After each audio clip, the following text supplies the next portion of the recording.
help pad his bank account. And I convinced him that only my distinguished place of employment, Christie's, could get him a higher price than the 8 figures he'd paid 5 years ago. To keep Jack from contacting rival Sotheby's while we wined and dined him, I'd immediately made a $12 million guarantee. Every dollar above $12 million that the piece brought in would be split by Jack, the seller, and us, the auction house. I'd also promised him prime placement on the cover of our September auction catalog, skybox tickets to the Boston Red Sox, and a 90th birthday party for his father at the Christie's headquarters in New York. I assured him that he and his third wife would be put up at the plaza in the F. Scott Fitzgerald suite for the weekend, and that I'd personally take his youngest daughter to the American Girl store and to lunch at Delmonico's.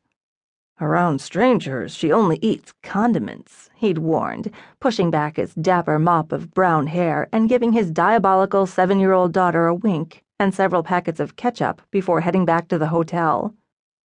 Before I showed Jack the mock-up of our catalog, which I'd had the graphics department put together in 24 hours, I tied it with a linen bow handmade in Nantucket and spent 30 minutes starching and ironing it until it could barely be knotted.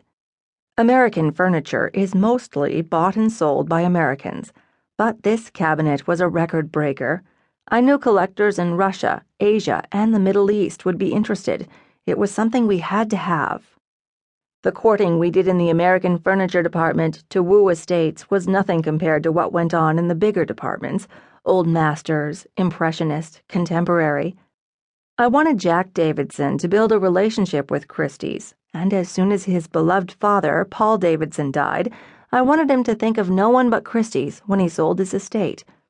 So a big dollar promise was made, and now I had to deliver on it. We both knew there was no guarantee I could keep my word. Worst case scenario, it wouldn't sell for $12 million, and Christie's would own the piece. I would be branded a failure, and the next decade would see me selling plastic chairs in church parking lots. I woke up on auction day in my tiny apartment on East 59th Street and pushed back the covers an hour before sunrise. I went through the same ritualistic motions on every big auction day as I tried to steady my racing mind. I picked up the New York Times, and the front page headline read, "Economy in Shambles. Never spend another dime. Moved to burgeoning New Delhi," or something like that. But I was ignoring the pessimists. Those grisly economists always saw the champagne glass half empty, and there were lots of rich people left counting Bentleys and Picassos between their spoonfuls of fish eggs. I knew it was wrong to ask God for large sums of money to be spent on ludicrously expensive furniture, so I didn't pray. Audibly, anyway. Instead, I walked. It was the same every time my department had an auction. My alarm went off at 5:30 a.m. I ate an entire bar of dark chocolate and 3 organic breath mints, and then I hit the pavement for an hour. The morning of the desk auction, or Chippendale Day, as I'd been calling it during nervous phone calls to my therapist, I headed toward the park. I would start by strolling around the edge, the empty streets full of historic buildings inhabited by the extremely wealthy, and then, when the sun started to rise, I would turn into the park, watch the orange rays cover Manhattan, and sweat out a tiny portion of my nerves in the city's cloud of green.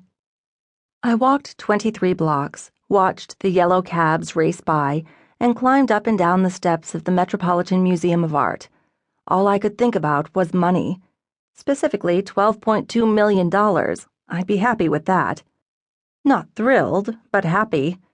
I sat down on the steps, letting the morning wind slap my pale face, and stretched out my arms. In the next hour, I would wash, dry, brush, powder, and paint myself into someone who looked like she knew what she was doing. I'd appear polished and intelligent, someone who deserved to have the job title Senior Specialist, American Furniture and Decorative Arts, someone Christie's was proud to have associated with their venerable name. I thought back on the first full day I worked at Christie's as an employee instead of an intern. I was 21. I was terrified, but I knew much more about American furniture than your average college student. I was a little obsessed. I thought about getting a tattoo of a Chippendale drop-leaf dining table on my inner forearm. To me, it said passion, old world, awesome. To my parents, it said lunatic.